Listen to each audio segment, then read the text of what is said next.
The class key doesn't feel breakable, but I hold it in both hands and try. It cracks in several places, and multicolor light shines out of it. Hannah, Jesse, and Polly shine out as well. The sky goes dark, and there is a sudden stillness. A new menu pops up in front of me with a list of all the classes. Elementalist, Fighter, Healer, Pathfinder, Woodsman. I have already made up my mind and choose Woodsman. Instantly, a trophy notification pops up. You have received a Gold Woodsman class trophy. Then I am struck by lightning. Straight out of the sky.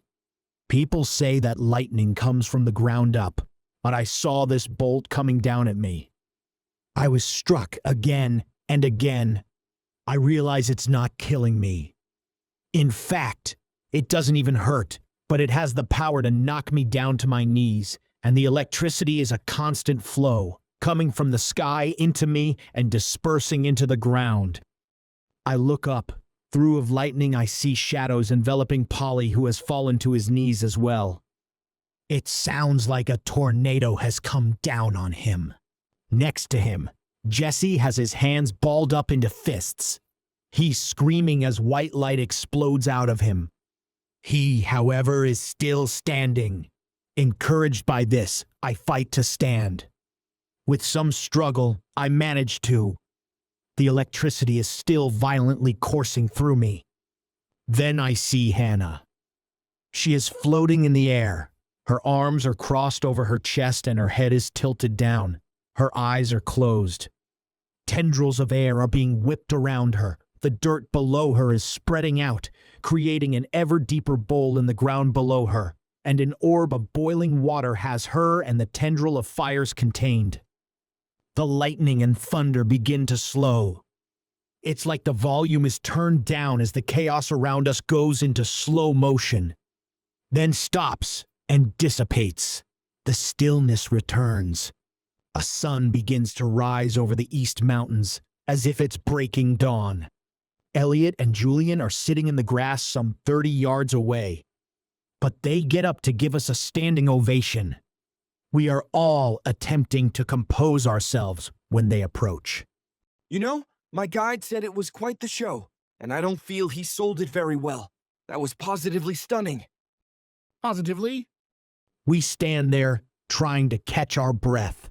Once we gather ourselves, I notice there are 4 chests near the door. They are lined up and look something like I would imagine a pirate treasure chest. They are made of wood with metal bands around them. They look old. I get the impression they are incredibly strong. Elliot notices my gaze. Ah, yes, your reward. Now that you have selected a race and class, you will get rewards for certain actions. My name is above the one that is second from the right. It's the only one that shows a name. I suppose everyone can only see their own name. Polly is to his first and he opens it with enthusiasm. He peers down into the chest before reaching in with both hands and pulling out a wand. It's only about a foot long. He could have picked it up with one hand, but he admires it as if he's in awe for a moment. Then it disappears as he places it into his inventory. Wait a minute. How did you get a class key, Polly? Jesse asks. I landed on a roof, and there was a dead-bone dragon and rider there. The roof was scorched, and it looked like there had been a heck of a battle there. Then there must be another group near us. They have to be strong if they can take the dragon and rider on in direct combat. We're going to need to keep an eye out for them. I'm looking at my character page. I am a level 21 human pathfinder with an affinity for electricity. I open my spell book, and I have a new class skill, Chain Lightning. I suppose a spell is a skill, but it seems a little unorthodox. Let me guess. You got Charged Bolt? Elliot, who is apparently still watching me, asks. Chain Lightning. He looks at me and raises an eyebrow. Really? Before I can reply, Hannah squeals with excitement. She's pulled out a thin pair of tan pants and a blouse. They disappear into her inventory, and a second later she is wearing them. The change from her old clothes to these happens instantly. This must be what happens when you equip something from your inventory that goes where another item is already equipped. They give me 99% resistance to magic, and it says they can't get dirty. They can't be stained, they won't get smelly, and they dry almost instantly. Oh, I wish they came with shoes. Wowza! I hope you like the way they look. You probably won't ever replace those. But make sure nothing non-magical ever hits you. I got something for that too. She kneels down and puts both hands to the ground and says something I can't understand. The ground begins to rise up into a pillar, a little taller than me. It grows arms and legs before hands, feet, and a faceless head. It says Earth Golem above its head. How did you do that? It's my class skill. I got some new spells as well, but there were instructions on how to summon this, and it worked just as described. It doesn't attack unless something is close to me. It's meant for defense, or so it says. Elliot sort of grumbles, but doesn't say anything. I feel the urge to question him, but Jesse pulls out a giant tower shield from his treasure chest. It's the size of a police riot shield and made of thick metal. He holds it in front of him like it weighs nothing. He stretches his arm out to the side and doesn't strain at all, then places it in front of himself. Almost his entire body is covered. He lets out a roar and charges away from us at an impossible speed. He stops 30 feet away and walks back to us with a grin. You'll never guess what this is called. Idiot with a shield? Julian suggests. Charge. It weighs 5 pounds, which I figure is good. I won't accidentally throw it through a wall, but it weighs so very little. Charge is your class skill? I ask. No, that is simply called taunt. It provokes any mobs that are attacking the party to attack me. I wonder if that will help save Polly. Polly looks uncomfortable and gives a weak smile. Okay, my turn. I open my treasure chest, and when I peer down into it, there is a grid like my inventory that contains a bow and arrow set. I will it out like I do with my inventory, and nothing happens. So I reach in with both hands and pull the equipment out like the others did. I inspect it. Grappling recurve bow. This works like a regular bow. You can make arrows and shoot them, but for 10 energy, you can cause the arrow to shoot out with a rope and grapple. This rope is strong enough to climb on. It's magic. Don't question it too much. I aim it toward the trees. They're pretty far away, but I figure it is magic. I cue up the grapple and pull back the string. It's a lot harder to pull back than I expect, but I bring it as far as I can, then release. A translucent rope and grapple trail behind the arrow. The whole thing goes a little less than the distance of Jess's charge and hits the ground. Everyone laughs. When it makes contact, the rope and grapple turn solid. Elliot stops laughing first and tells me, Don't feel bad. You've probably never used those muscles before. You'll be sniping mobs 3 times that distance in no time. Also, did you see how the rope and grapple was translucent until they hit something? That means they are weightless while in the air. I nod. It said I would need to make arrows. That's right. It probably came with, 30 or maybe 50 arrows? 30. You can reuse them most of the time if you bother to pick them up, which I highly recommend you do until you get efficient at making arrows. You all are going to need to get some practice in, and I believe we have plans to eat meat tonight, no? I believe a hunt is in order. Hold on. I like that idea. But what are yours and Elliot's class skills? Now that we have our classes unlocked, yours will be as well, right? Yes? My class skill allows me to instantly heal the entire party to full, once a day. While most classes get a random class skill or ability, tracking is what they give all Pathfinders. If we cross the path of something that was around within the last 8 hours, I can usually find it. If I'm lucky, I can see where mobs are at on a map, but that doesn't work too often. Brilliant, I say. That will make hunting a lot funner. Maybe we can find the dwarf too. The dwarf? Aurorican thinks he saw a dwarf. I did see a dwarf. Then let's go to where you saw it. Maybe we'll find a dwarf. Maybe we'll find a deer. We head the same direction out of camp that I took the other day. Effectively a party of 7 now, though I can't see the Hannah's Elemental's health bar. She says she can.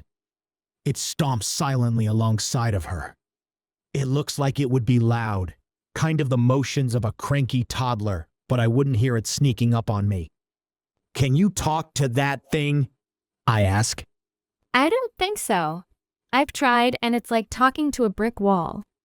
Hank, stay. The big guy doesn't even slow down. Hank, you say? Hannah shrugs. That's what it says on his health bar. On the way, we discuss what the bulletin could be tonight. This class one was a huge deal. The race one from the day before was probably bigger, though. But what could today be? Jesse suggests that we could be choosing a faction, or some kind of alliance system will be introduced. Hannah thinks they will likely give us a break, and we'll get a chance to explore more leisurely tomorrow. A little bit of time for the majority to level up and get used to our new classes. I can't really make a guess. I figure it could be literally anything. We could be going to the next level. Maybe we're voting someone off the island, and a third of us will be going back to Earth tomorrow. There is just no telling. Everyone admires my rest area and agrees it's probably the best place to hunt, but they all like their own rest areas better. Polly has rolling grasslands. He's from Nebraska and used to living in flat plains and likes the addition of the tiny hills. Jesse is in a desert environment, which sounds horrible to me, but he says it's actually quite nice. We agree that we need to spend time exploring each other's rest areas. Elliot says there will things unique to each environment that can help us in the dungeon. We make it down to the river where I saw the dwarf, and I don't have to be a pathfinder to see human-like boot prints scattered on the other side. I see Elliot and Julian exchange worried looks. We cross the river, which is flowing at a calm pace, still, but it goes above my waist, and I am again surprised by my increased strength. I would not have been able to move through water like this back home. I wonder why my bow arm hasn't increased in strength like that. Is it because my skill is so low? We wander around for a moment, looking at the various footprints as if we are detectives. There has been at least 12 people here. Some adults, some children. I do believe it's safe to say they are dwarves. Polly is looking closely at a set of footprints a little way away from the water. As a pathfinder, what else can you tell us about them, Polly? Well, they all come from this trail and go back up that trail. But also, judging by the way the mud is displaced, I think some of them are wearing heavy armor. That's right. This isn't right, though. Elliot said there isn't supposed to be NCs or other players in our rest areas. But couldn't we just assume they changed it for this trial? It's in our training. We would be specifically told of these rules. What did the name tag say above the one you saw? It didn't have one. You didn't have name tags turned on? No, I had them on. He just didn't show one. It just doesn't make sense. This is like a video game. Video games have glitches. Maybe that's what happened. You're not wrong, but I'm not buying it. This would be a big glitch. The system should have corrected it after our Rorican discovered it, and it definitely hasn't. These tracks are fresh. I can say with certainty that a lot of these are from today. Elliot tells her. It seems they are staying on this side of the river. I'll make a report, and until the admins get back to me, we should stay on the Aurorican side of the river. This is my side, too. You know what I mean. I agree with Julian. Jesse shakes his head. I don't. The only reason we have to think this is a glitch is because you guys didn't expect it. Then, even if it is, it could be to our advantage. It's Aurorican's rest area. Why don't you ask if he wants you to report it? Everyone looks at me.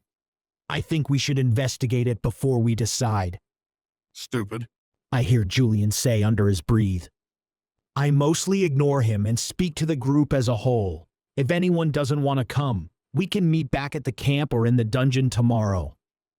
Nobody chooses to go back, and we follow the beaten path up the hill.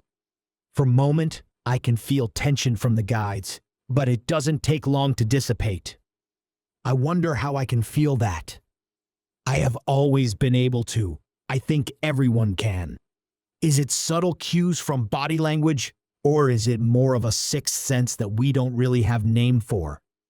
We get to the ridge of this hill, and the path follows along the top rather than going back down. The terrain turns rocky, and a cliff rises above us. Gradually at first, we could walk up the side of the hill and be at the top of the cliff, but the path takes us along the base. Unexpectedly, Polly lets out a little chirp. We all pause and look at him. He looks uncomfortable. I've, been looking for deer tracks, and I haven't found any, but there's a deer over there. He points down the hill. Considering the slope of the hill and how straight he's pointing, it must be pretty far away. How do you know? It's on my map. I haven't seen you with a map. It's not a paper map, genius. I probably deserve that one. Of course, it's part of his UI. Not bad, young Pathfinder. Right? Why don't we go get it? I'm more interested in the dwarves. We are on a hunt. There's a deer. Let's not get sidetracked. Go ahead. Like Aurorican said, we can meet back at the camp or in the dungeon. No, do not split up the party.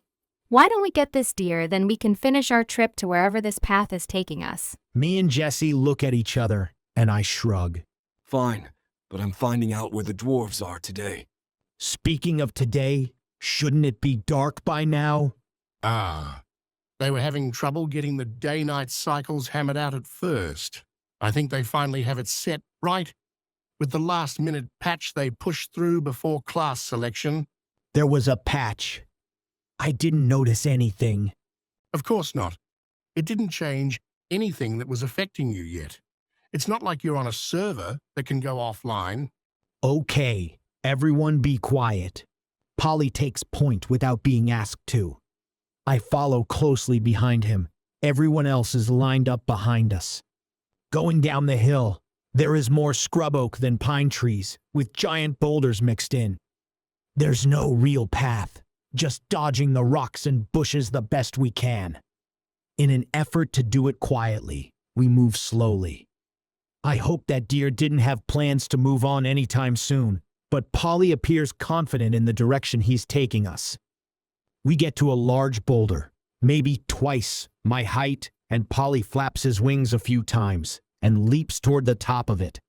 He makes it look easy this time and lands quietly enough. The rest of us have to climb, but it's far from anything technical. We're really just pulling ourselves up from one little ledge of the boulder to another until we reach the top of it. The view is excellent up here. We're above the scrub oak that we've been navigating, and I can see the cliff that we came from. The deer is laying down in the shadow of another boulder. We have a clear sight of it. I consider zapping it with my chain lightning, but I produce my bow instead. It seems more humane. Plus, I'm not entirely sure the chain lightning will kill it, and if it does, what will happen to the meat? Before I take aim, I check on the others climbing up the rock. Hannah and Hank are last. When she climbs, the elemental stays at the bottom and paces back and forth, but when she gets to the top, Hank disintegrates into the ground, then forms again out of the top of the rock, this time made of the rock. Does he have the same stats? I ask. I don't know. You're not going to shoot that deer, dude. Why not? Hannah pulls an imaginary bowstring, then uses her finger to mimic an arrow flopping down right in front of her. Oh, right. I say. I don't know why I was convinced I would be better with a bow. To be fair, my arrow made it as far as the deer is from us, and I think I could do better now that I know what to expect. but it would suck to miss and scare the deer off. I can prove myself another time. I'll blast it with a fireball. The hell you will. I want its fur. It's laying down. I can charge it and kill it with my sword. I wonder if you can without tripping on the way down. With no objection from Hannah, Jesse equips his shield and sword. The boulder slopes down the direction of the deer, so it should be possible, but it would be easy to trip, and there is brush between him and the deer. He lines himself up, and I can tell the longsword is awkward for him. It's meant to be a two-handed sword. Failing to find a way to hold it comfortably one-handed, he places it back into his inventory. Then, with superhuman speed, he rushes down the boulder. It seems like with the speed he is traveling, he would have stayed in the air from the small elevation decrease between him and the deer, but every step makes contact. When he slams into the deer, it lets out a confused bleat. Jess's shield disappears out of his hand, and in the same instant his sword appears. He cuts the deer's head off with a single downward swing with both hands. Goodness shit, man. You guys have a bow and arrow and magic, but you use a sword to hunt a deer. I bet this is why the admins drink. The admins drink? I imagine so. We need to field dress this immediately. We can butcher it back at the camp, though. Elliot produces an extremely sharp knife. He explains that the knife cannot be used in combat and is designated a trade skill tool. He cuts an 18-inch hole into the deer to remove its innards and warns to watch for broken ribs when doing this, especially when someone super bashes it with a shield before killing it. Once that messy job is done, he tells Jesse. You killed it, you carry it. Jesse grunts and picks the deer up, then rests it over his shoulder. He does it with relative ease. I'm confident he would not have been able to do that before the dungeon. Very impressive, but you can carry that in your inventory. The deer carcass disappears and Elliot adds, It won't spoil as long as it's in your inventory. What? That's amazing. What if I put an open beer in my inventory? Would it go flat? No, it would come out exactly as it was when you placed it in your inventory. But after everything that has happened today, that is what you proclaim to be amazing? You're right. A lot of amazing things have happened. I just don't like the idea of enjoying it. This whole place still pisses me off. But yeah, being able to charge like that is pretty badass, and that's probably only half as cool as the stuff I've seen everyone else doing. Bleating comes from the top of the cliff and echoes down into the valley below us. We all turn to look, and there is a small herd of deer standing at the top looking down this way. I wonder if deer normally act like this. It's like they're standing up there looking at the crime scene. Did they hear the deer that got injured and come to see if it was okay? Or to see who hurt it? I probably wouldn't question them if we were back on Earth. But here, I wonder if they get this or that right. Polly paces back and forth a couple times, and then lets out that screech that he's started doing lately, and takes off, flapping his wings hard, causing dust to fly up around us. He circles, going higher and higher until he's hundreds of feet in the air, well above the cliff. Then he flies toward the deer. It's hard to see him with the sun in my eyes, but he smashes down onto one of the deer and pulls it off the cliff by its neck. He holds on to it long enough to get halfway to us before it slips, or he lets go, and the deer tumbles through the air and smashes into the ground. It then rolls, and I don't think it's going to stop before it gets to us. Watch out, I say, but I didn't need to. Everyone has been watching this and is already clearing out of the way. The bloody deer shoots past us like a falling boulder, then finally splats against a tree, a little ways downhill. Polly lands rather gracefully near it. It's been cut up in several places, probably has broken every bone in its body, and has certainly been dead since the first impact. Polly reaches into one of its wounds and pulls out what Elliot would refer to as innards and begins chowing down. Hannah, Jesse, and I watch in horror. Damn it, Polly. Elliot and Julian appear to be making an effort to not watch. They don't seem surprised. I guess the admins did warn us. After he eats his fill, the carcass disappears into his inventory. A lot of his feathers are red because of the gore that dripped on him while he ate. He walks back over to us. Did you see the dwarves while you were up there? Or can you go back up and look for them? I did not see them, and no, I'm too full now and too tired from my last flight. Of course. Jesse leads the way back up the hill, and we continue our march around the bottom of the cliff. Eventually, the hill we're walking on gets steeper, then turns to a drop-off. Our path is narrow, but we don't exactly have to hug the wall, and before we do, we get to a rope bridge similar to the one from the tutorial. It goes over a ravine to the next steep hill. In front of the bridge on the other side is a cave. We see a dwarf slamming a large wooden door, closing off the entrance. The wood planks on the bridge are pretty close together, but someone could still fall between them with a little bad luck. We'll go one at a time. That bridge is probably 100 feet long, and it's going to get bouncy.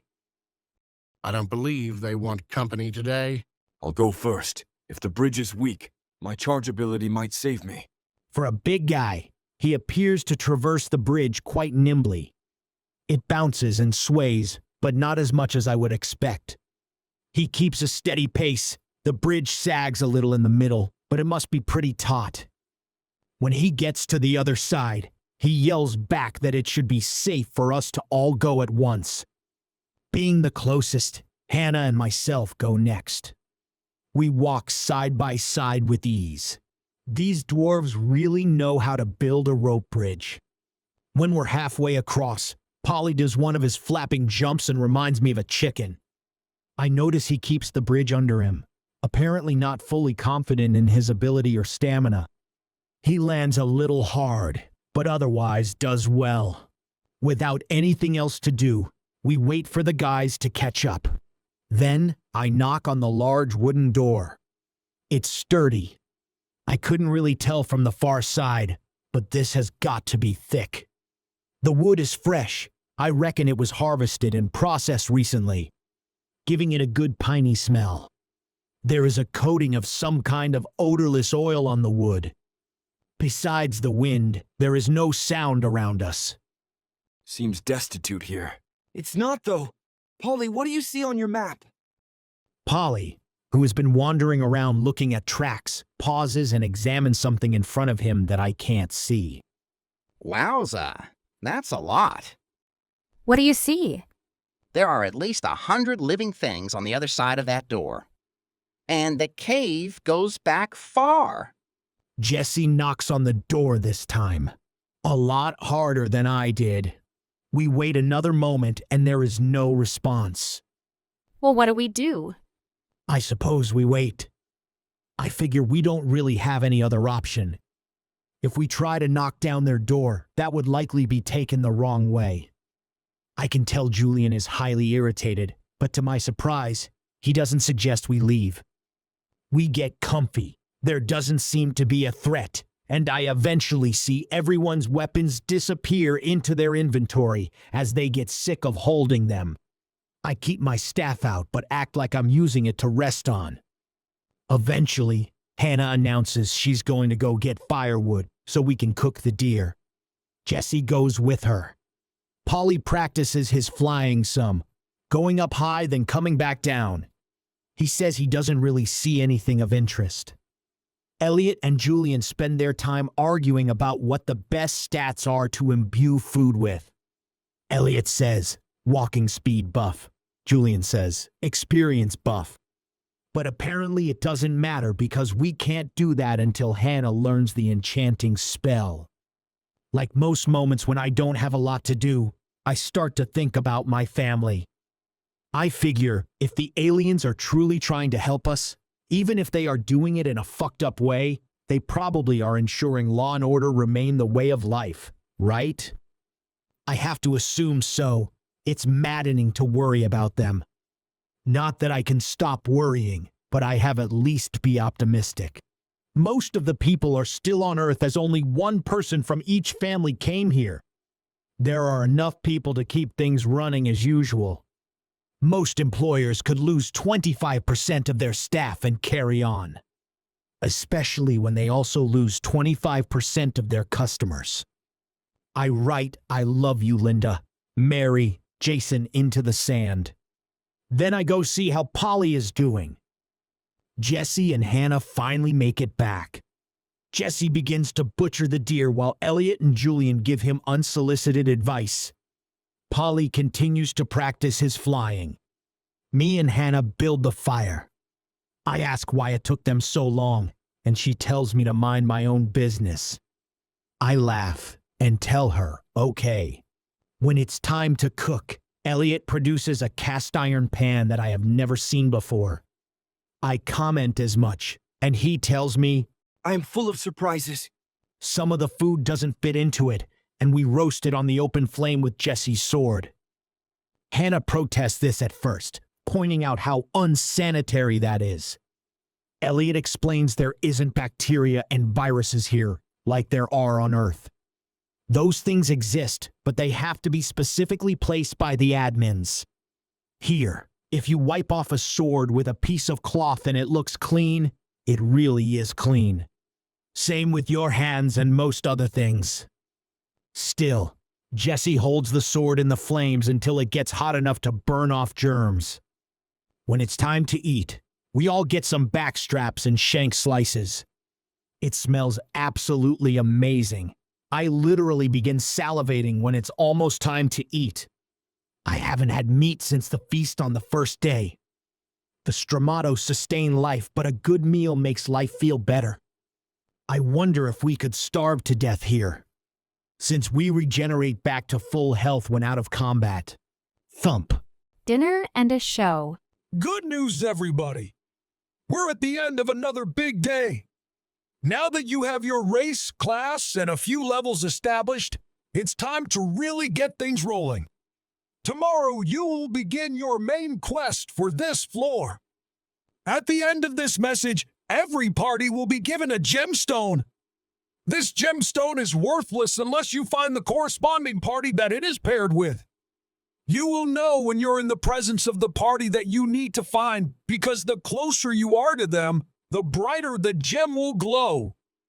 The party that it belongs to will need it to descend to the next floor safely. Without it, they will be spawned next to a boss that will likely kill them. If you think that's no big deal because it's not you, think again.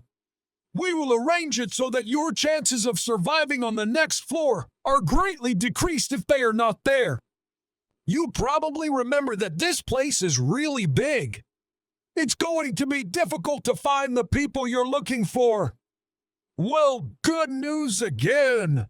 Pathfinders in your party will be given hints when they examine the gem.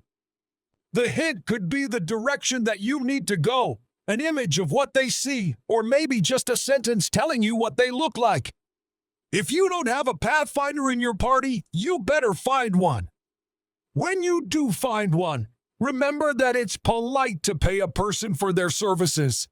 A fun part of quests is that you receive rewards. Beyond being much more likely to survive the next floor if you find the other party, you will receive a rare item. These will appear in your box that spawned in rest areas after you chose a class. There are a handful of different types of items in the dungeon. You have common, the normal stuff that you find laying around. Maybe a rock, maybe a dull sword, maybe something useless, maybe something that will save your life. It's not that they're junk, they're just not special. Maybe like you. Next, you have magic items. Like common items, but they have something magical about them. Perhaps they boost your stats or give you a new ability. It could be a lot of things. You should find some if you want more details.